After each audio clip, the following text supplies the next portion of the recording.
Ang pangbubudol ng kasalukuyang administrasyon, napakalaking pera daw po yung ibinigay nila para sa PhilHealth ngayong taon. Record-breaking daw po ito. Sinungaling po sila. Pambubudol po iyan. Double dead na PhilHealth. Binobotsa po nila. Botsa po yung pondo ng PhilHealth. Double dead, umaalingasaw, ang baho. Punong-puno ng kurakot at korupsyon. So sa ating pong GAA, 129.8 billion. Ang pangbubudol ng kasalukuyang administrasyon, ang laki daw po ng ibinigay nila. Napakalaking pera daw po yung ibinigay nila para sa PhilHealth ngayong taon. Record-breaking daw po ito. Sinungaling po sila. Pambubudol po iyan. Again, double dead na PhilHealth. Binobotsa po nila. Botsa po yung pondo ng PhilHealth. Double dead, umaalingasaw, ang baho. Punong-puno ng kurakot at korupsyon. Bakit? I'd like to share with you ito pong table that was presented also by Jarius Bondok. By the way, Jarius Bondok, I've mentioned him in this live. Kahit ako, nung araw binabanatan ako nito, hindi ko po siya, kilala ko po siya, hindi ko siya kaibigan. But fair is fair, maganda po yung naging laman din nung kanyang column last week. Meron po siyang ipinakita doon na table na inihanda o nagmula kay Dr. Antonio Dans. Dr. Antonio Dans is among the very vocal and prominent health advocate.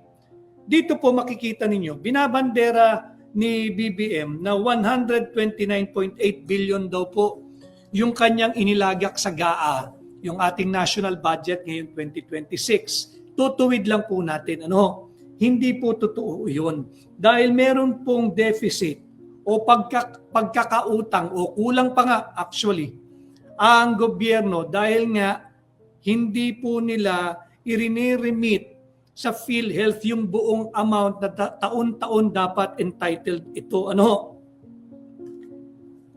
As per the table presented by Dr. Antonio Dans, one of the leading health professional alliance convener at one of the leading health advocate natin, meron pong deficit na 356.6 billion. Deficit, utang. May utang ang national government kay PhilHealth ng 356.6 billion. So, hindi po totoo na dapat tayong magpasalamat kay Budolman dahil nagbigay daw siya ng 129.8 billion sa GAA. Hindi po totoo yun. Meron po silang ikinukubli sa inyong lahat na 356.6 billion na deficit o pagkakautang ng national government. Paano po nangyari yun? Ito na po, double dead talaga, binobotsa. Nung taong 2023, hindi ko lang po maipresenta sa screen yung table sana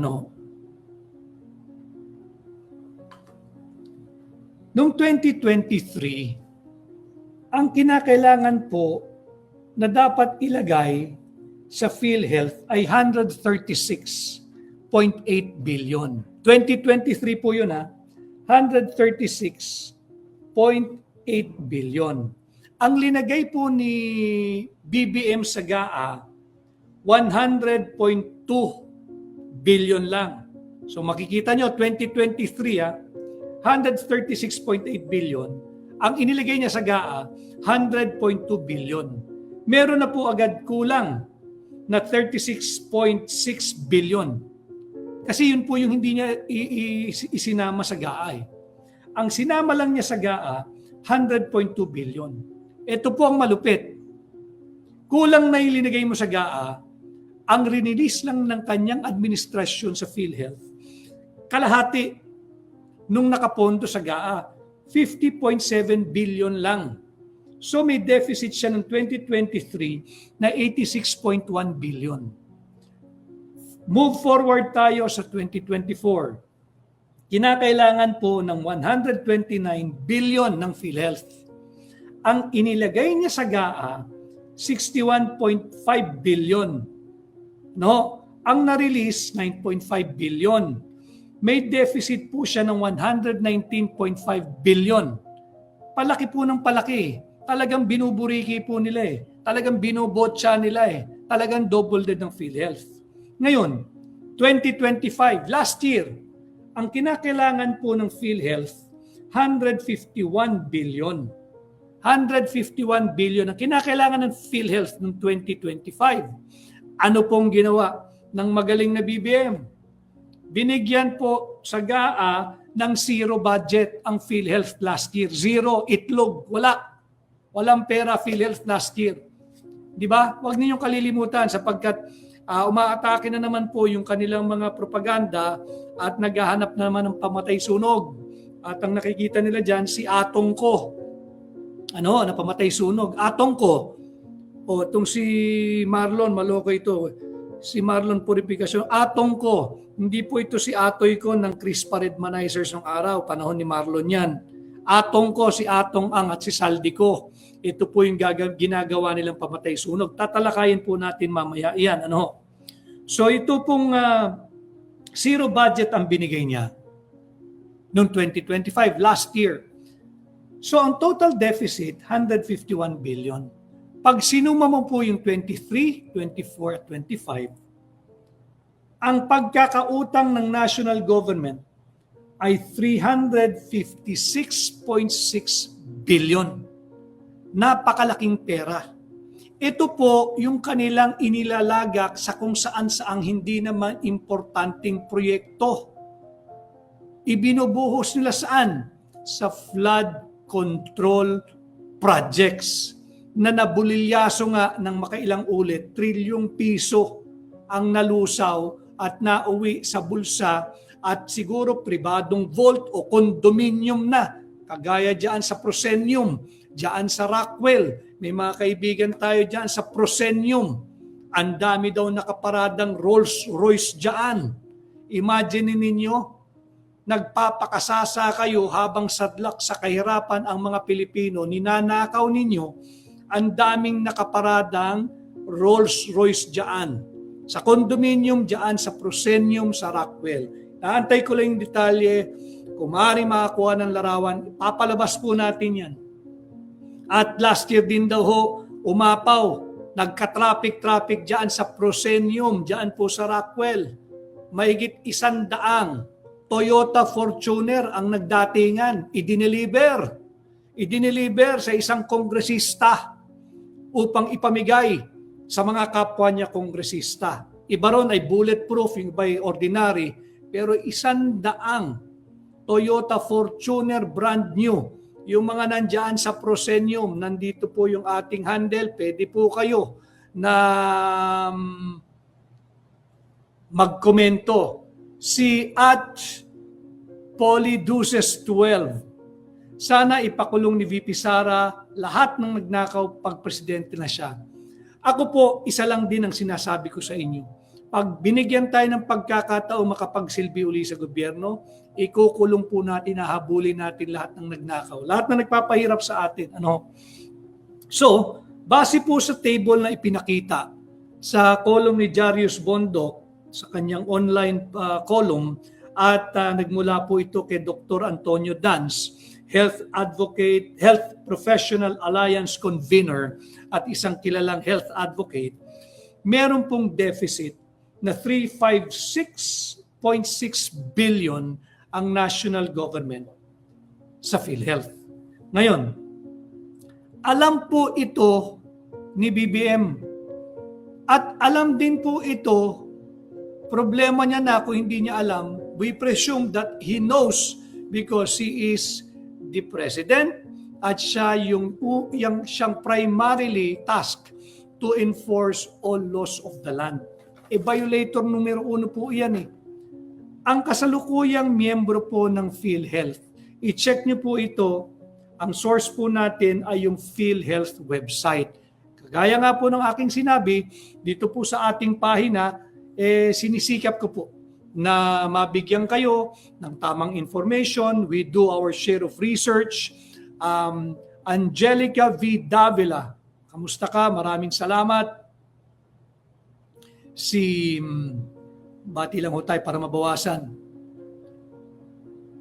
Alexa Soroka, maraming salamat.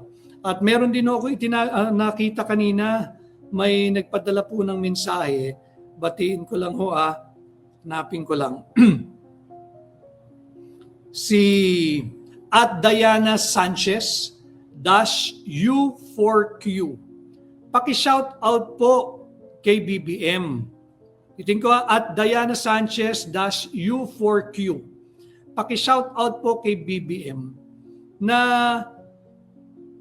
wag na siyang magpunta sa mga bansang merong Pilipinong OFW. Naku po, lahat ng bansa yun. Nahihiya lang kami, ikinahihiya lang namin siya.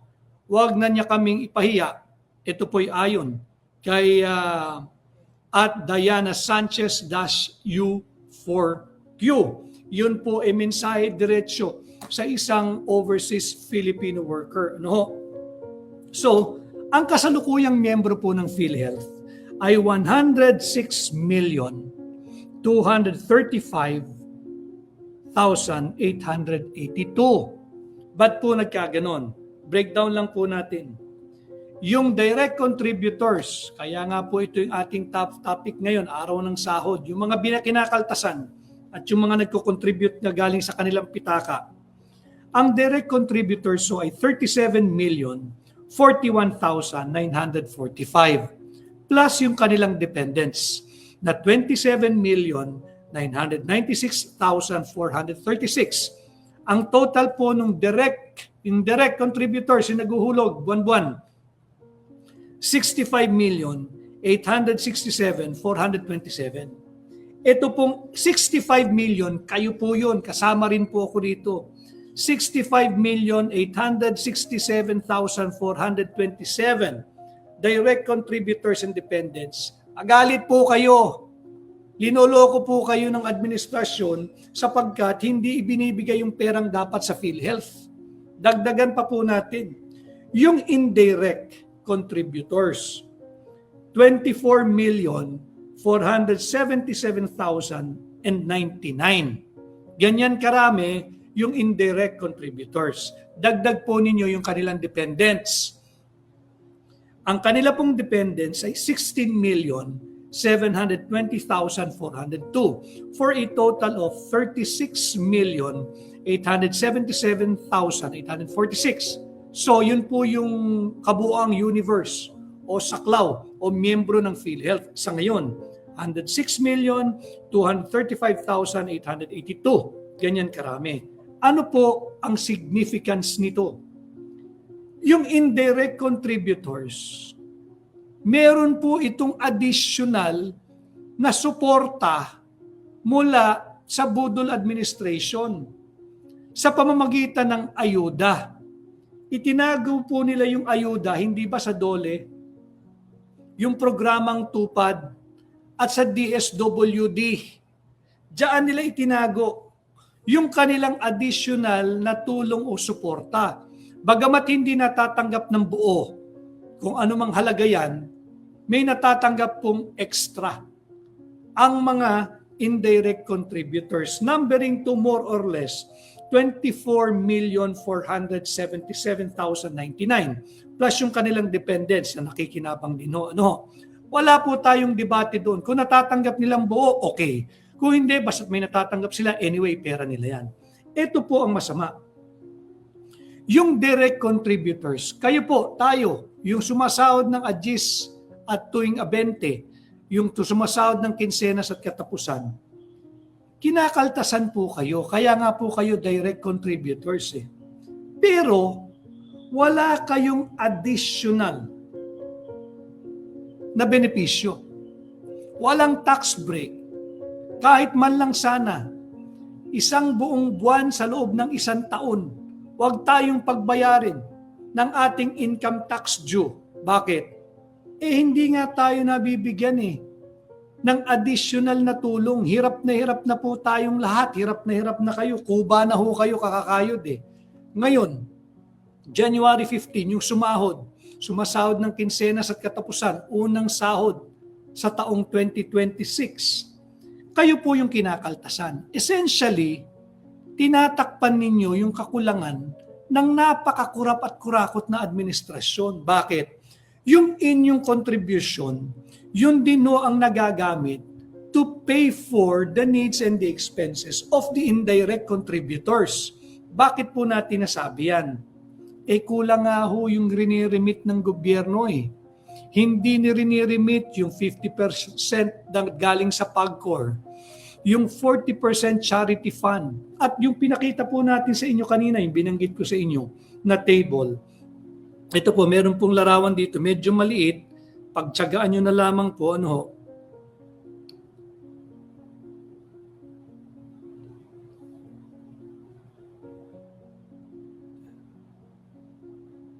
yung table po kanina na binabanggit ko. Po yan, pagtiyagaan nyo na lang po. Paki-screenshot nyo po para may kopya kayo habang tumutuloy po tayo sa ating live. Makita rin ninyo. Ano?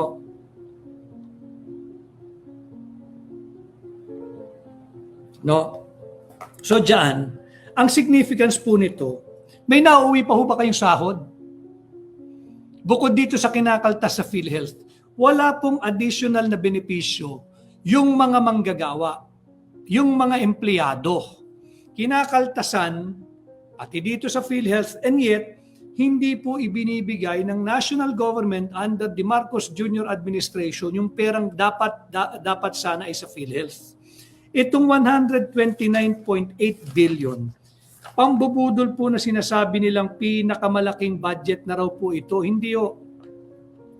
Tatandaan ninyo yung 60 billion na ipinasosoli ng Korte Suprema.